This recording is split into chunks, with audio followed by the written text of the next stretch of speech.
Well, it's a bit of a miserable time, isn't it, really? Kicked out of the World Cup by a flipping biter. I don't know. I really don't know. I'm trying to get myself psyched up to do a great show today. Well, it will be a great show. I've got a very special guest. I'll tell you about him a little bit later on. And no, it's not Luis Suarez.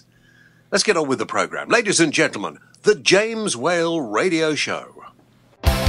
James Whale, the voice of reason on the James Whale Radio Show. Hello, how are you? And welcome to the James Whale Radio Show for all those of you who have just found us for the first time. Well, this is James Whale live and direct. At the moment that I am speaking these words, it may have already been live and direct by the time you hear it. What a ridiculously stupid thing to say, but there we are. Never mind. We're out the World Cup. A man who likes to sink his teeth into others seems to have done for us. Actually, I'm wondering whether we should give up sport.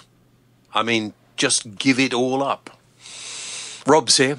I'm here, yep, I'm here.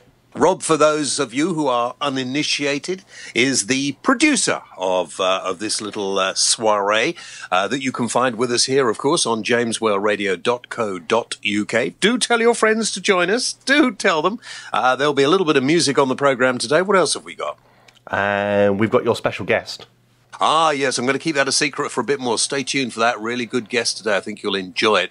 But I did put out on Facebook a little earlier this week, should we give up sport? Because let's face it, having watched the embarrassment of the England team during the World Cup, I mean, is it worth it? Is it flipping well worth it? Rob? I'm not a big sport fan, as you know. No, we can tell that by looking at you, dear boy. But for the rest of us, is it really worth it? Should we just give up sport altogether? Well, I mean, you'd feel a lot better for a start, wouldn't you? Give up televising sport, that'll be the answer. You don't like it on television? Well, have a dedicated sports channel. There are. BBC One, BBC Two, BBC Three, 4, 5, 6 and 7. That's what I mean. Yeah. At the moment. And ITV. Do you know they bumped Emmerdale off? EastEnders and Corrie hasn't been the same for weeks. No, I know. You're absolutely right. And any thoughts about biting? Luis Suarez, there is no doubt that he is a world-class football player. But he likes to nibble a little bit of human flesh. And I just wonder whether he should in future... Listen, because he's such a good football player... Maybe he should be allowed to play, but maybe he has to play with one of those kind of muzzle things on that Hannibal Lecter had to wear. Oh, yeah. I think that's a good idea. Anyway, sidetrack myself. Sport. Should we just give it up? These are some of your thoughts. Colin Watts, hi Colin, he said on Facebook to us, he said, why is it football is treated as the only sport we play? Our footballers are an embarrassment. There are many other sports that we have great champions in. He's right. John Richards, the country is great at sports. Just remember, by definition, football is not a sport. It's a game, just like darts. Rowing, cycling and clay pigeon shooting are all sports, and archery, and we do well at them. Sharon Matthews says, no, we need things to moan about. That's what makes us English. She's got a good point there, Rob. She has. Yeah, very good point. Stuart Deering, one of our regulars, he said, we're a country that's put just taking part ahead of winning. We need to start breeding winners. You're so right, mate. You are so right. In fact, I don't know much about football, really, but I think I make a damn good manager of the England team. I get them to go out there and win. I do the stirring speeches like... You know, Henry V, part 5 and 6, or whatever it was. Once more unto the breach, dear friends, once more. Or build the walls up with our fallen footy players. I think we could do that. Chris Russell says, don't give up. It's like the Eurovision Song Contest. Just don't expect to win. I like that one. Tom Amos says we've won the Tour de France 2 years in a row. That's phenomenal achievement. And we've a good chance of winning it this year. Not many other nations can say that. Yeah, but that's cycling. Is that a sport? That's just how you get to work in some places, isn't it? Andrea Lee says, absolutely not. Kids up to the age of about 12 need to be 21. Kids up to the age of about 21 need to be involved in exercise to build strength into their bones. And Alan Bell says, give up as soon as possible. Save hours of totally boring sport cluttering up the TV schedules. So just some of your thoughts as far as sport is concerned. You're listening to the James Whale Radio Show, show number 40. Now, time for a little music on the programs. Our friends of talentgb.com are now providing us with music for the show.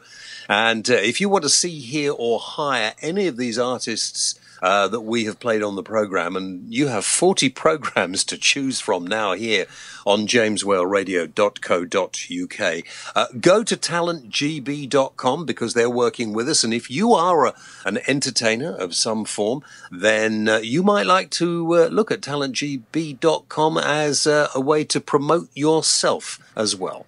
Now, this week we have 2 tracks from Sedleigh. Every Drop Counts was created in support of the premature baby charity, the UK Association for Milk Banking. UKAMB.org is their website. The UK Association for Milk Banking is based at Queen Charlotte's Hospital, where Sedleigh was born. And UKAMB.org provides training and support to UK hospitals and families on the latest methods of banking mother's milk to assist the health, even survival, of preterm multiple birth infants, and profit from online sales of the single via iTunes, Spotify, Google, and go to UKAMB to find out more. And I really like you to help them because they're doing a great job. Now, Every Drop Counts, as I say, was created in support of the Premature Baby Charity.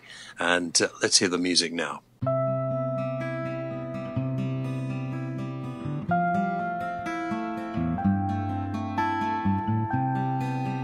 Ain't it funny how the world can seem so wrong? To think I once believed I could change it with my songs, but disillusion made me think the magic had all gone. Then I saw you smile and I heard you say that you'd like to hear my songs. It's people like you, people like me, reasons to live, reasons to keep on trying. It's not easy to see reasons to laugh when so many children are crying. Somehow when you smile, I know you realize people like you give people like me the love that we need. You make my music real. People like you make people like me worthwhile.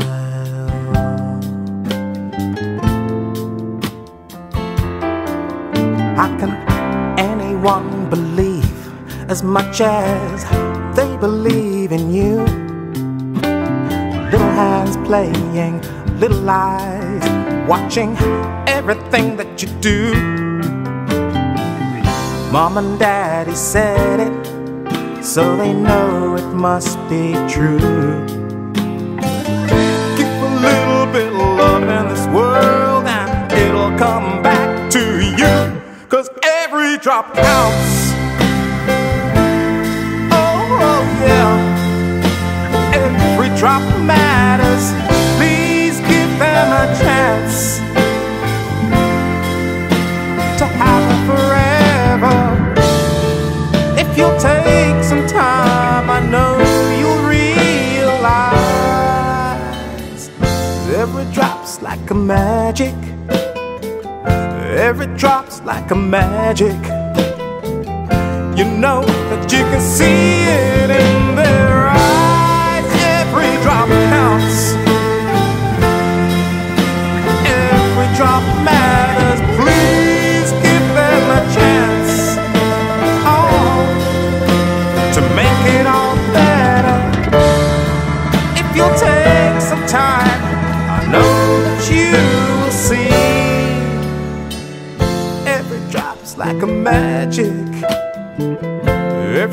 It's like magic. Every drop can set your children free.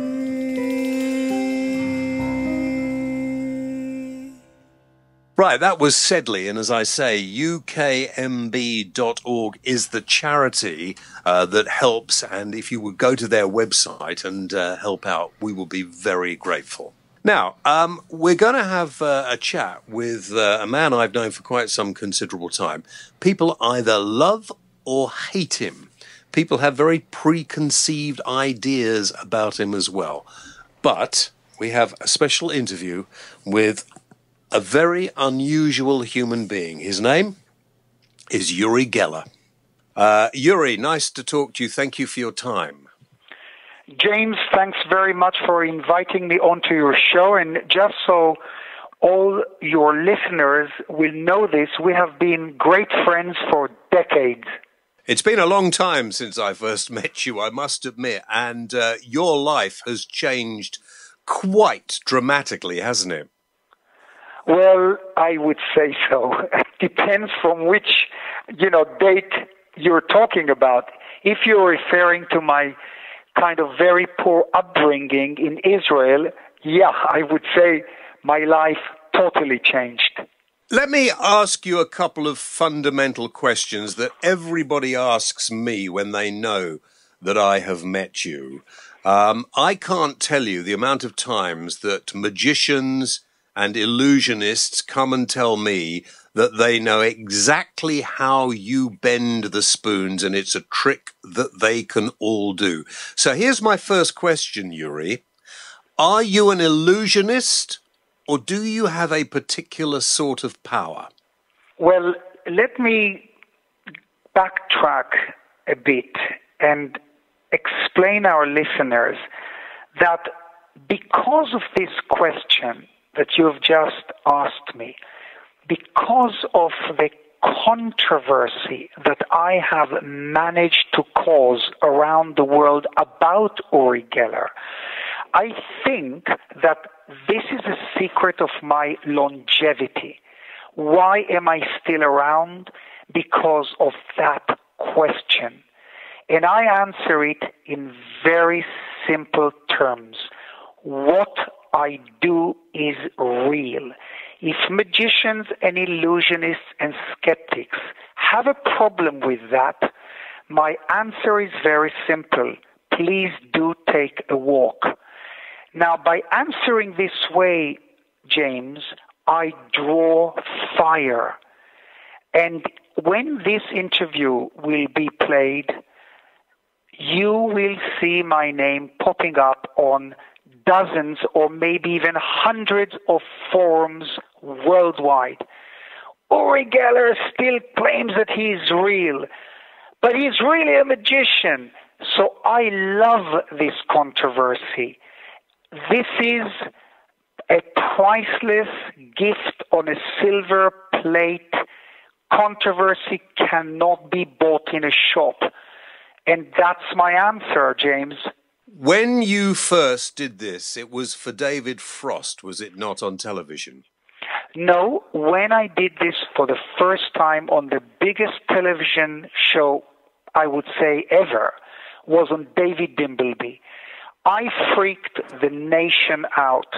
And the reason everyone was so amazed and bewildered is because, and I don't know what made me do this, when David Dimbleby handed me a fork, I looked into the camera. We're talking about 1972. Everyone was watching. England, Scotland, Ireland, Wales, everyone. Because it was just after Miss World. So people were still tuned in to the TV sets. And then I asked everyone, go and get your spoons. Go to the kitchen. Get your spoons. Bring your broken watches to the television set. I didn't realize, James, that I sent 10 million people to the kitchen because everyone wanted to witness this phenomenon. They wanted to see if indeed what I was telling them will happen in their own homes. Will a spoon bend in my home? Uri Geller is on the BBC in London, but I live in Leeds. Will my spoon bend? In Manchester, in Edinburgh, everywhere. And that's what made Uri Geller at that time. Because when that fork melted, when it broke in half, James, the BBC telephone system blew up. Not because of my powers or energies, but because the telephone system couldn't take 40 years ago so many telephone calls. Hundreds of thousands of people reported from all around the country that their spoons were bending and their broken watches came alive. As you've got older, Uri, have your powers heightened or are they diminishing? They are getting stronger. Throughout my career, the last 4 decades or so, I knew how to go with the flow. So I changed my title. I started in the beginning of my career calling myself a psychic. Then I became a paranormalist. And then I realized that I should really call myself a word that is not here and not there. So I simply called myself a mystifier, which is true. I mystified, and I still do, mystify millions of people a year around the world. I am, and I'm saying this shamelessly, I have the chutzpah to say it, I am the king of publicity. I am the king of PR. Yes, maybe there are people who are better than me in PR because they work for advertising agencies, but I've never had an agent. I've never had a manager. I never had a PR agency working for me. I never had image makers. It was all my doing. I knew how to take the skeptics' attack on me, which was nonstop, and actually turn it to boost my career. So I would say that I have to thank the skeptics for creating the legend or the mystique or the mystery around Uri Geller. And yes, my powers are getting stronger. David Blaine is a big fan of yours. You've met him on several occasions. He comes to talk to you about stuff. Is he like you, or is he just an illusionist? You know, it is really not my role to disclose what is my opinion about magicians, illusionists, and mentalists. I can tell you this, that the new breed of magicians, illusionists, and mentalists, they are amazing. They are astonishing. They are very high-tech, very sleek, and very cool. People like Dynamo, Chris Angel, David Blaine, Copperfield are just mesmerizing the world. And you've got to respect any magician, say Chris Angel, that has done over 1,000 television shows. You've got to respect people like David Blaine who get incredible publicity and so forth and so on. So I respect everyone in the field of magic out there. I don't really care what they think about me, but I can tell you this. I have a very successful television series now that I created in Israel, and it's already been played in 17 countries. America snapped it up on NBC, and then it went worldwide. I'm taking it now to China. It's called The Next Uri Geller. And I'm simply looking for the next me. And I have seen in these countries, whether it was Turkey or Greece or America or Sweden or Holland or, so many different other countries, Hungary, I've seen performers do the most amazing acts in front of my very own eyes. I don't care how they do it. I don't care how they achieve it. I cared about one thing, that they blow the minds of people watching them at home. Keep it a secret how you do it. Stay mysterious. Stay mystical. And that is the secret of success. The secret of success is originality. All right, let me move on. Am I talking too much, James? No, you are doing exactly what I expect Uri Geller to do. Okay, but I want to delve in this interview. I admit that I'm boasting sometimes. I admit that I'm a show-off sometimes. So what? This is a part of the mystique that has been woven around me. And I want to try and find out a little bit about you. So I want to expose some of you, and then we can make up our minds. For instance, you are an incredibly wealthy man, but you haven't made all your money from bending spoons, have you? Not at all. The show business part of Uri Geller was very minor in the grand scale of, I don't know, business, or call it the financial side. Look, I'm far, far away from the wealth of oligarchs and billionaires. But, James, after my, being born in Israel into poverty, and after seeing my mother struggle, working as a waitress, as a seamstress, I'll never forget the days we went together to the flea market in Tel Aviv, in Jaffa, old Jaffa, and I helped my mother carry home old American parachutes from which she would sew dresses from. I've seen her work in restaurants and coffee shops, and I promised her, Mom, I called her Mutti, one day I will stop you from working. One day I will buy you a television set. So yes, it is true that I was on a frenzy at those times in my early or late teens, early 20s. I was on an ego trip. I did want fame and fortune, but I achieved it actually through my other talents. And those talents are called dowsing. Quite a few people can douse. Most people douse for water, but I doused for oil. I doused for gold. And I was very successful. Actually, the president of Mexico, after me finding one of the biggest offshore oil deposit for them, he made me a Mexican citizen. I actually have a Mexican passport. So that answers your question. Let's go back to you as a soldier. A lot of people perhaps don't understand that you were a soldier, that you fought in the 6-Day War, which of course lasted for a lot longer than 6 days. I've spoken to you about this before, but other people may not have heard your thoughts on this. You actually looked into the eyes of, I believe, a Palestinian that you shot. I looked into the eyes of a Jordanian soldier. My unit, we were dispatched to the French Hill near Ramallah. Actually, it was when King Hussein started building his summer villa on it. And we were massively attacked by Jordanian Patton tanks. Our planes, Israeli jets were throwing bombs on the hill.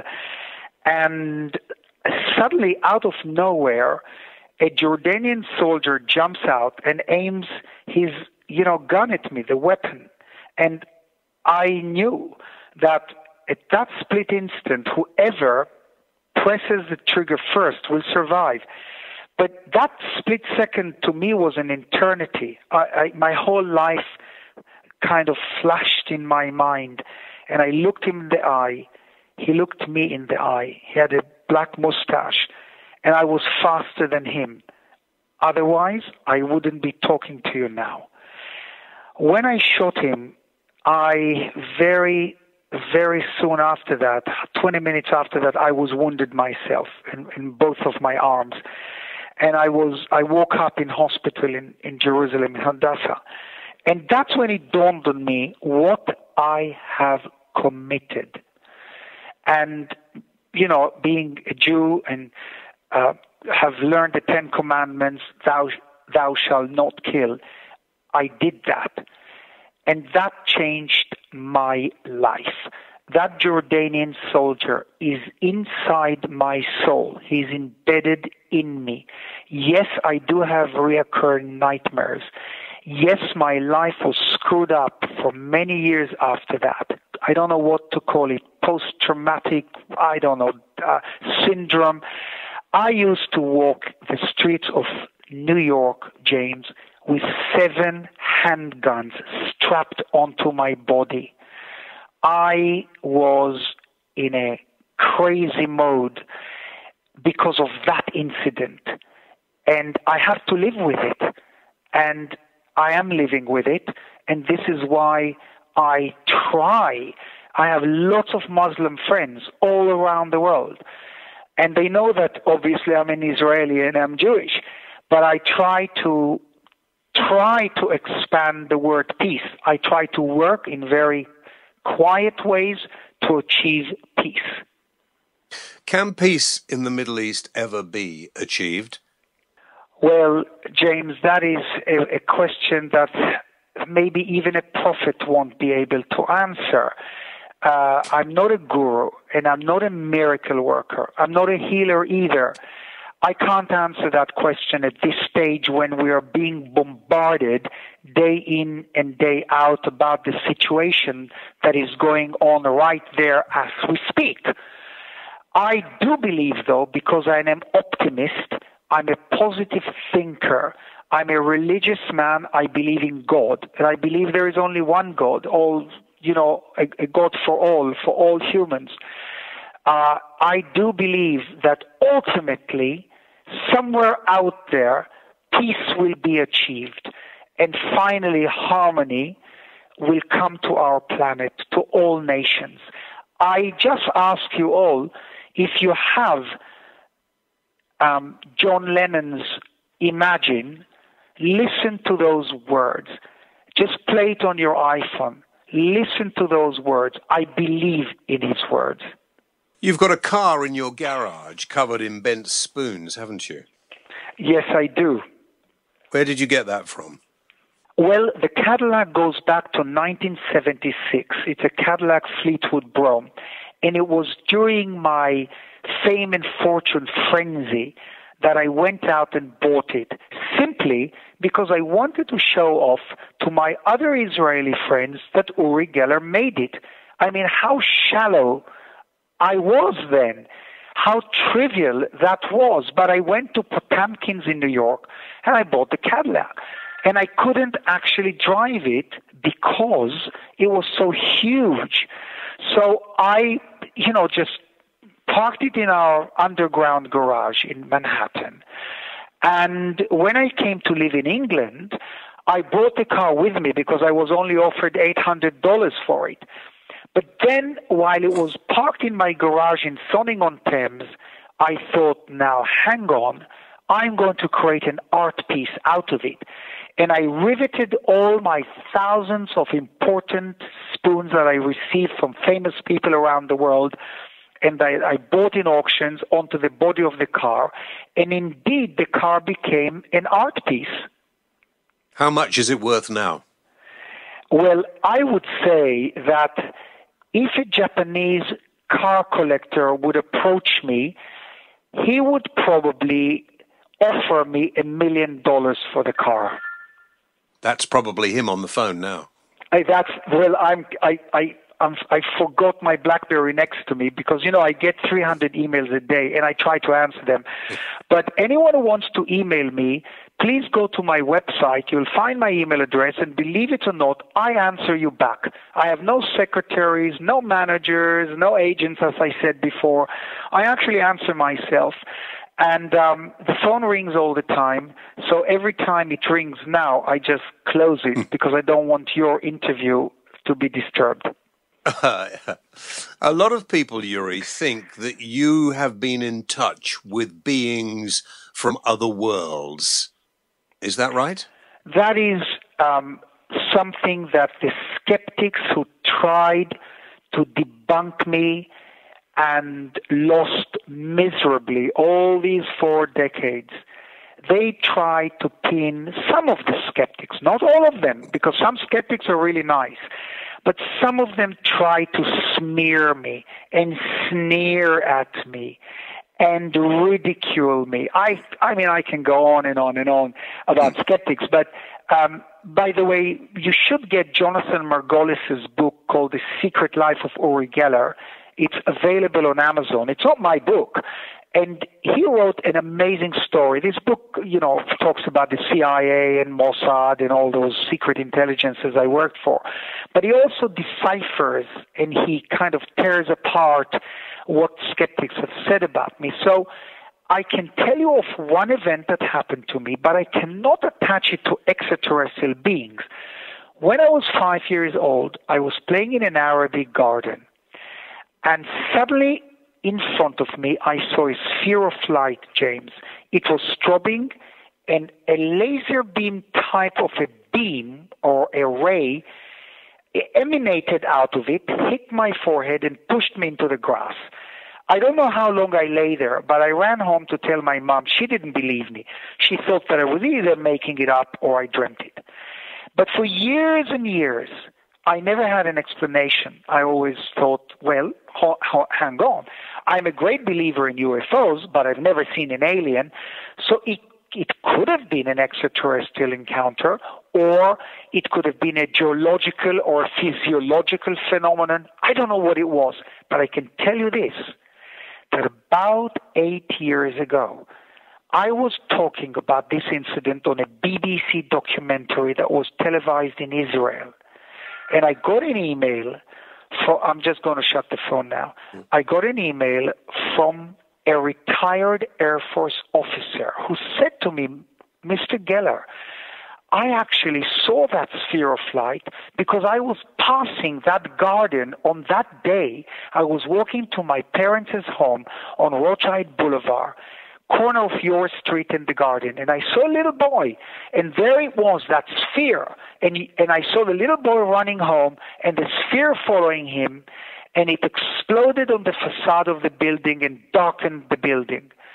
And I freaked out because I thought, my goodness, this is the first time that someone is actually validating this story that I've been telling for 50 years. So it did indeed happen, but no, I've never met aliens from outer space.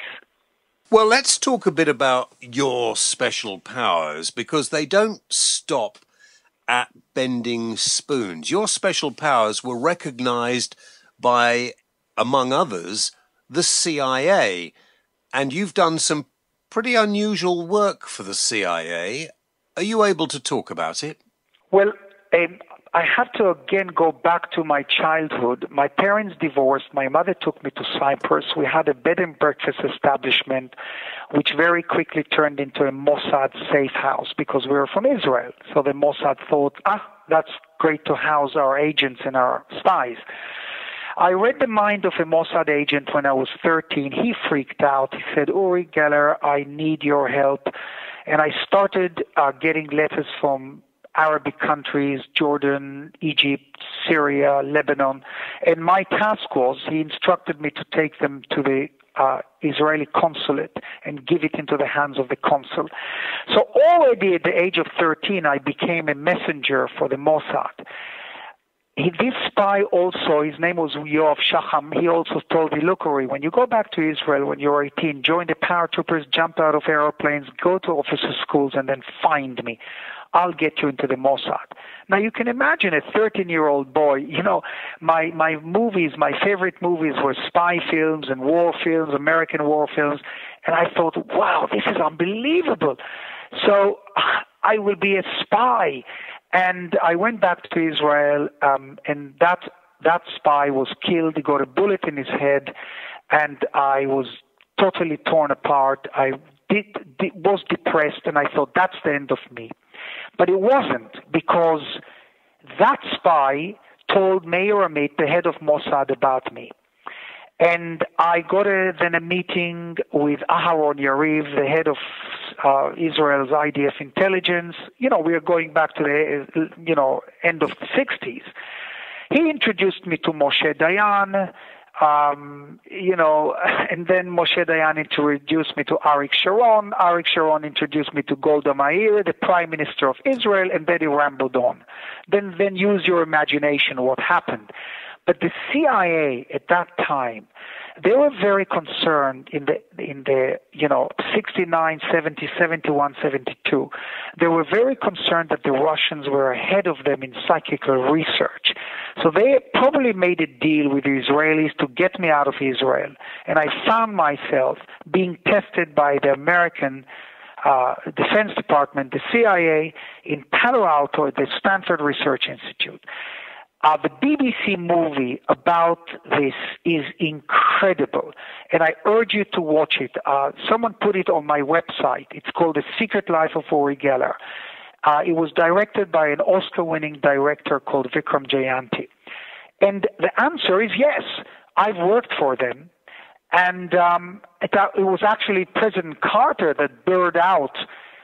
He was lecturing in a university after his presidency, and a student asked him, he said, President Carter, did anything strange happen during your presidency? And he stood on the stage and he said, oh, yeah, as a matter of fact, a top-secret Russian plane with top-secret codes crashed into Zaire under the jungle canopy. And at those times, satellites couldn't detect the plane. And psychics found the plane for us. That's the story. So what you were being tested for, if my memory serves me correctly, Uri, was something called remote viewing. Is that right? Yes, I am proud to say that indirectly I have started the remote viewing program for the American Defense Department because they tested my telepathical skills and abilities under laboratory-controlled conditions. So that started it all, yes. And are there still people that maybe organizations like Mossad, CIA, MI6, are they still looking for psychics? Are they still using people like this?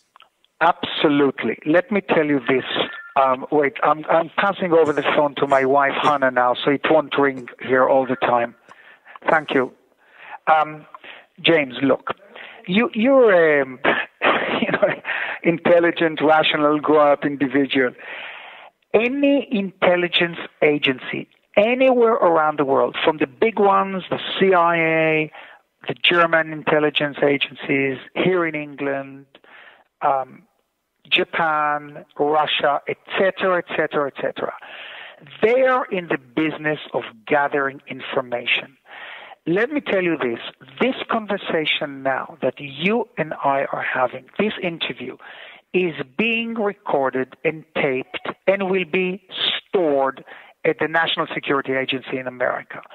All our text messages, all our WhatsApps, all our BlackBerry messengers, all our phone conversations are being listened into. If they're not being listened into directly at this moment, then they're being taped and stored so they can be reached and pulled out any time in the near future or the far future. So they are in the business of gathering intelligence. They are in the business of gathering information about everyone on this planet. So to answer your question, they will go to any individual that can provide them information that they cannot get through their technological means, meaning eavesdropping, satellites, buggings, and the many, many dozens and dozens of other technological ways of getting information.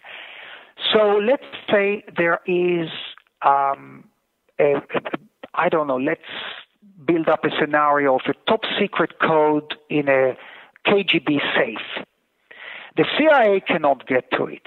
They bring in a remote viewer and they tell him, look, send your mind through space and time, penetrate that safe, go into that document, bring us the code number, because we cannot get it with our tools.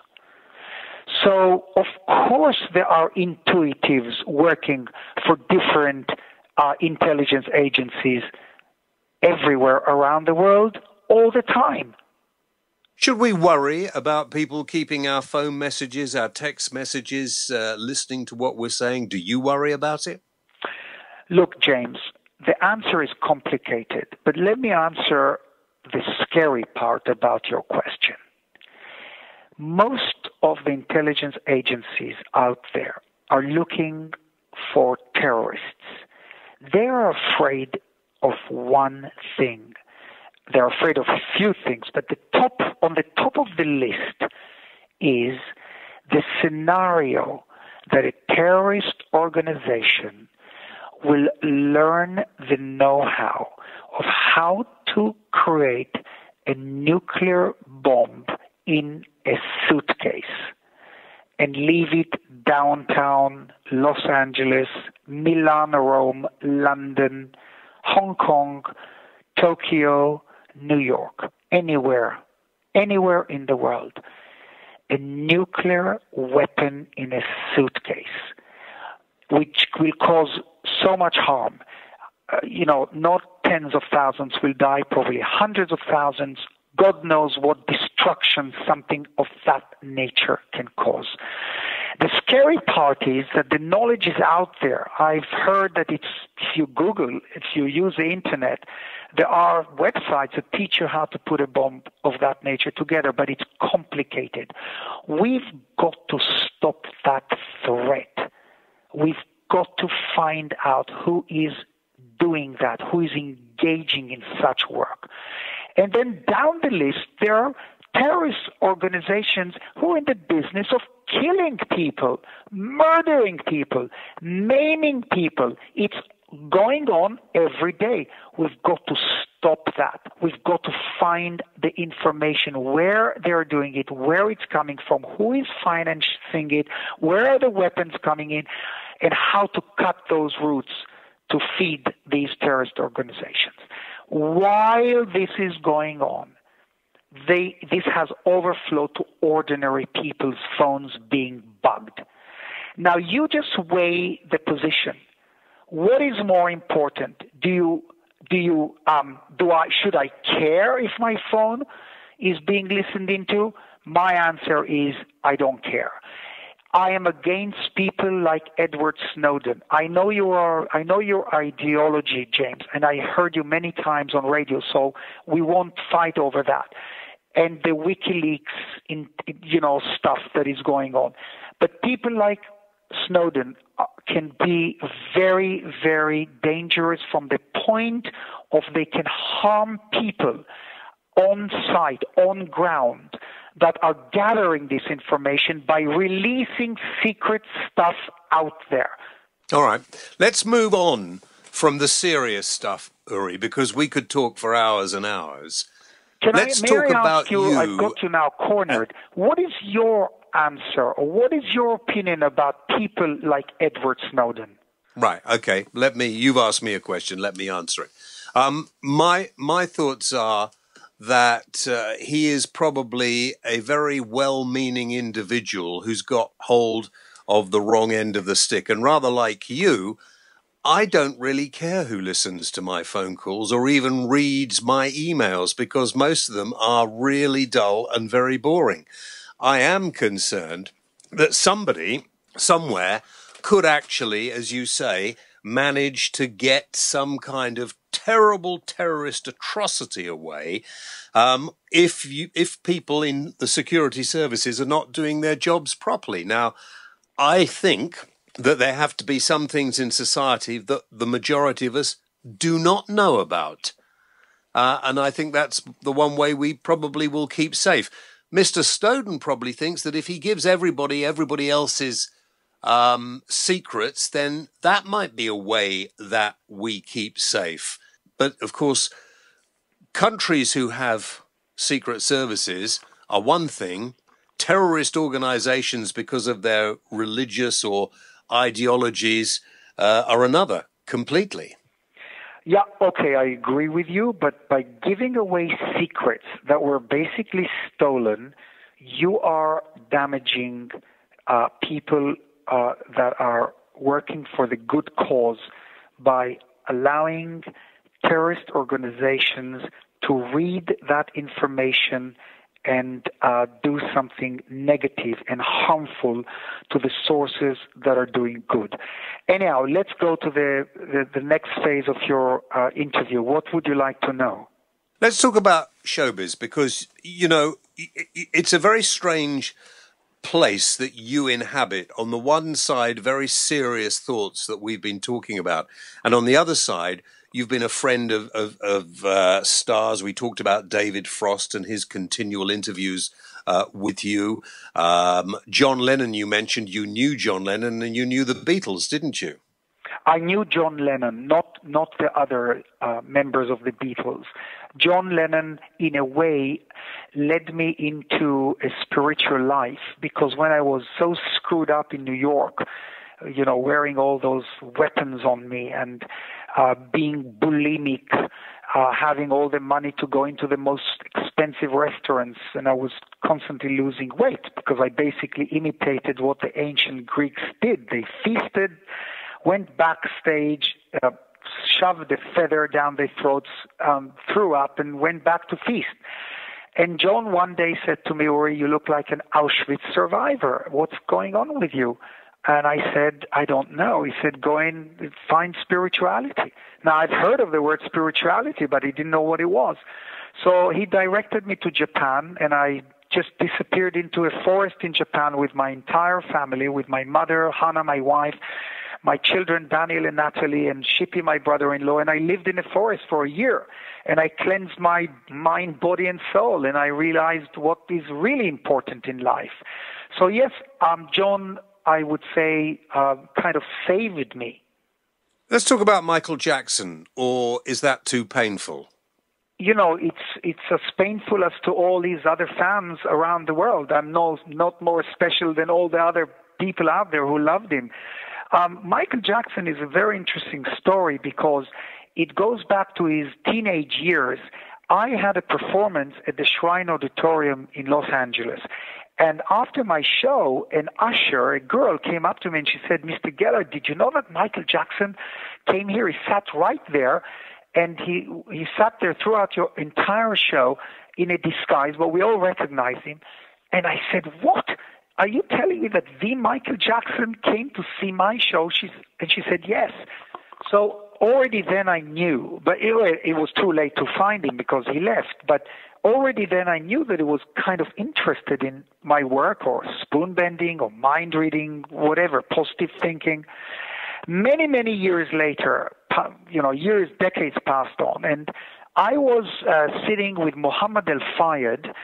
To those who don't remember the name, he was the owner of Harrods, whose son Dodi El-Fayed died with Princess Diana in Paris. I was sitting with him in his summer garden, in his summer home here in England, and Michael called out of the blue. He called Mohammed, and Mohammed said to Michael over the phone, "Michael, do you know Uri Geller? He's sitting next to me." And I actually heard Michael Jackson scream, "Uri Geller!" And he handed me the phone, and that was the beginning of our relationship. I told Michael that I'm coming to New York, and I want to meet him, and that's where we met. And that's when it all started. What would you say, Uri, to those people, some of his real ardent fans, who think that you might have been the cause of his death? Well, now that's nonsense. I mean, I can tell you this, that I feel very guilty and very distraught about the fact that I introduced him to Martin Bashir. Martin came to my house, showed me a letter that Princess Diana wrote him, praising Martin Bashir. And I thought, well, Michael loved Diana, and probably Martin Bashir would be the right person to do the documentary. And I introduced them and left the scene, finished. I was out. And then came that documentary, which in my opinion was a devastating documentary. Maybe not 100% because of Martin Bashir, but because of Michael. Michael made a mistake, a devastating mistake. He sat there with a 13-year-old boy holding his hand, telling the world that it's okay to invite them over and give them warm milk. And of course, Martin, being a journalist, he did what he did. I think maybe that was the documentary was part of the beginning of his downfall. If he wouldn't have done that, the documentary would have been great. Now, I don't know what Michael Jackson fans say about my answer to you. I don't know what they think, but they are allowed to think what they want. I will obviously, if anyone libels me, which I was libeled, and I picked up the phone to my libel lawyers, and I actually settled out with a major network because they allowed someone to say something about my relationship with Michael Jackson.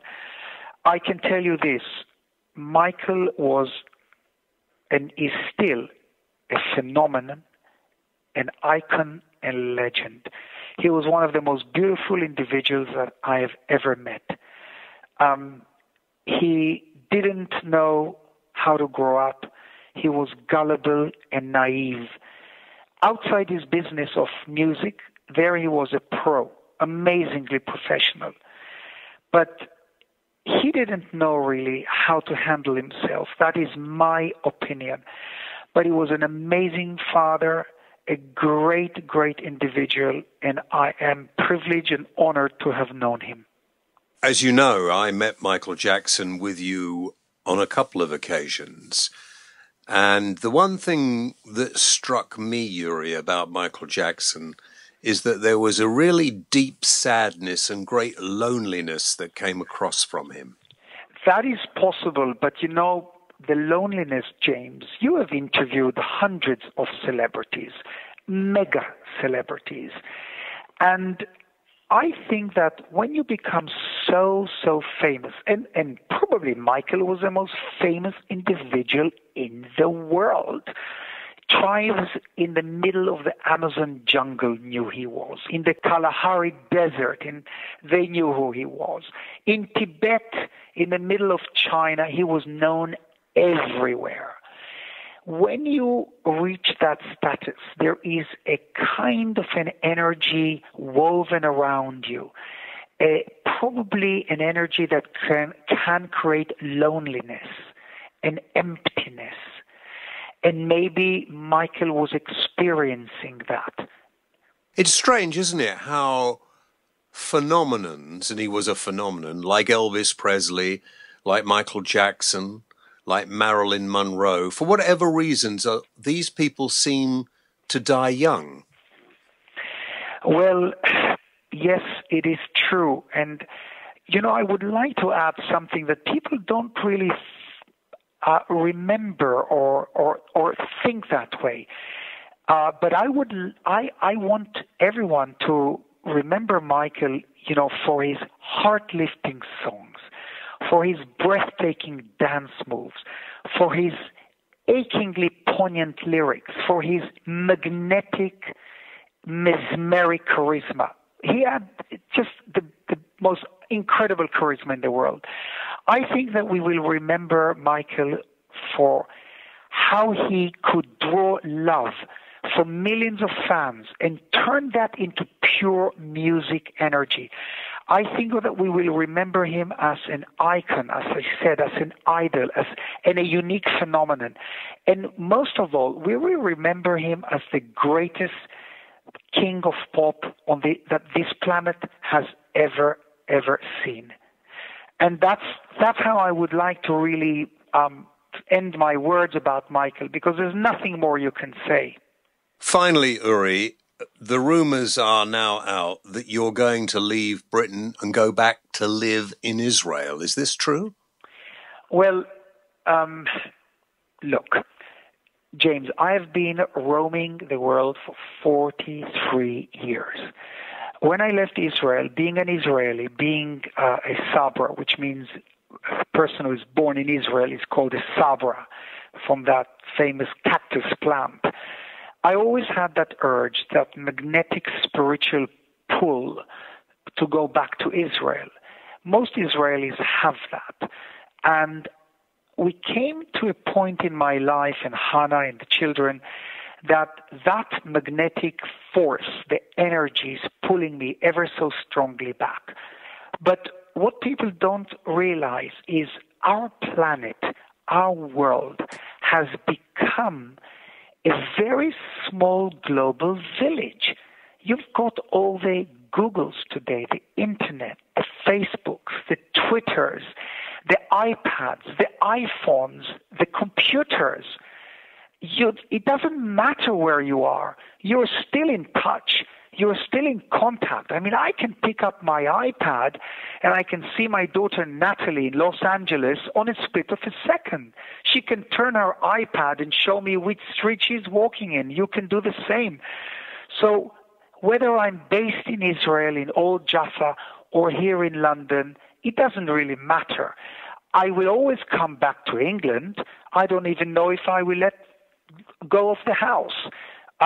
I love England. I love the people here. I love the culture here. I have amazing friends here, like you and many others. So Israel is only 4.5 hours flight. It's nothing. So it's no big deal. Uri Geller, the phenomenon and the mystery and the mysticism continues. Thank you so much, James. I love you, and you will be my friend forever. Lots of love to you both. Talk soon. Thank you. Bye. Our thanks to Uri Geller, and I think some things there that may have surprised some of you. Uri Geller will continue, I'm sure, to surprise a lot of us for a long time to come. Now, time for music, and our second song from Sedleigh. Of course, our music is supplied by talentgb.com, and if you would like to find out more about talentgb.com, go and look at their website. And also, if you happen to be an entertainer, a musician, comedian, maybe even a spoonbender, I don't know, go to talentgb.com. Now, our second song from Sedleigh, and of course, don't forget the charity, which is all about saving mum's milk. UKAMB, based at Queen Charlotte's Hospital, where Sedleigh was born, provides training and support to UK hospitals and families on the latest methods of banking mum's milk to assist the health, even survival, of preterm multiple birth infants. Now, this second track from Sedleigh is called Candlelight.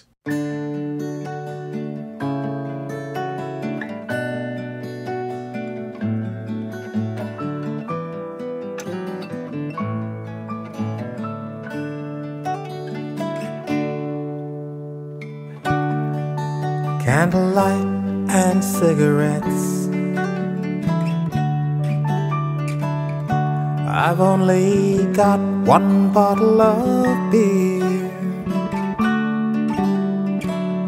Everybody's gone, there's no one left. But I can't help feeling like you're still here. Listen, girl, you're like the candle on my table. Brightened up my life for a little while. Told me you believe in fairy tales and dreams. I've gotta go, but I hope my song will make you smile. I hope my song will make you smile. Couldn't say that I knew you very well, but you just seem to understand. All I ever needed was a smile to help me through when times got bad. Listen, girl, you're like the candle on my table. Brightened up my life for a little while. You told me you believed in fairy tales and dreams. I gotta go, but I hope my songs will make you smile. Hope my song will make you smile. So many things I never should have done. One of these days I'm gonna have to pay the cost. But when my loneliness gets dark and I feel like I could cry, I always have the memory of a candle on a table in my mind.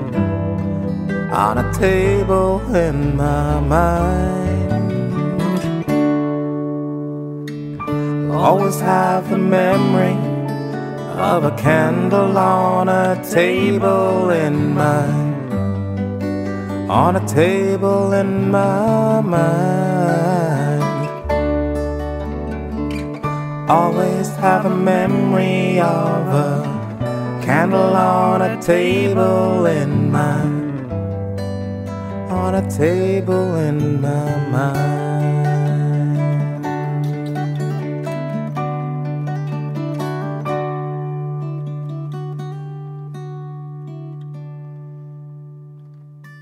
Ah, there we are, Sedleigh and Candlelight. I have to say, I'm a big fan of Sedleigh's.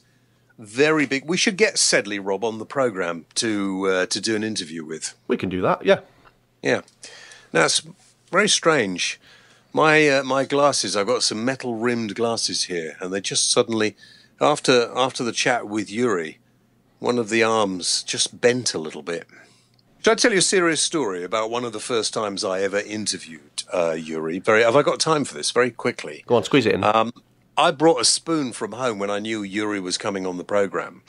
And I gave him the spoon, and because everybody, you meet Uri, you ask him to bend a spoon.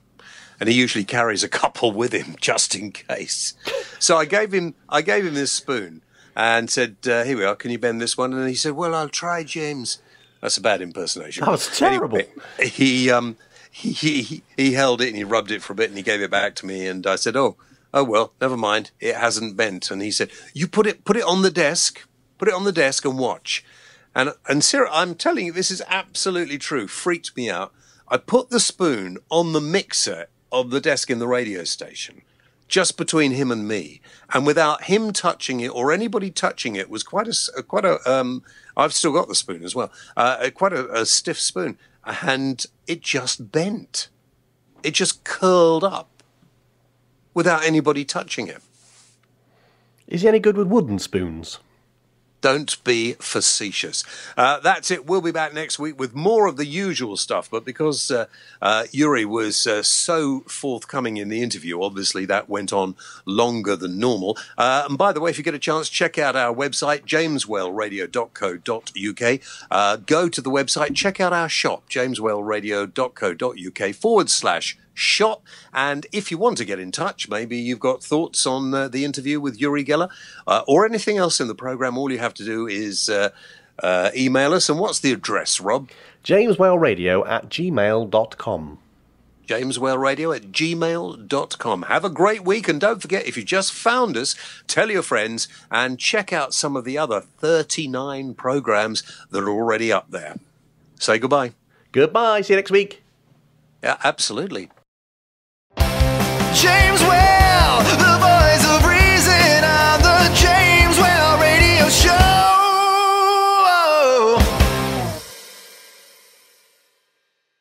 You're listening to the James Well Radio Show. For more information, visit www.jameswellradio.co.uk. Why not check us out on facebook.com/JamesWellRadioShow or follow James on Twitter @TheJamesWhale. James Whale, the voice of reason.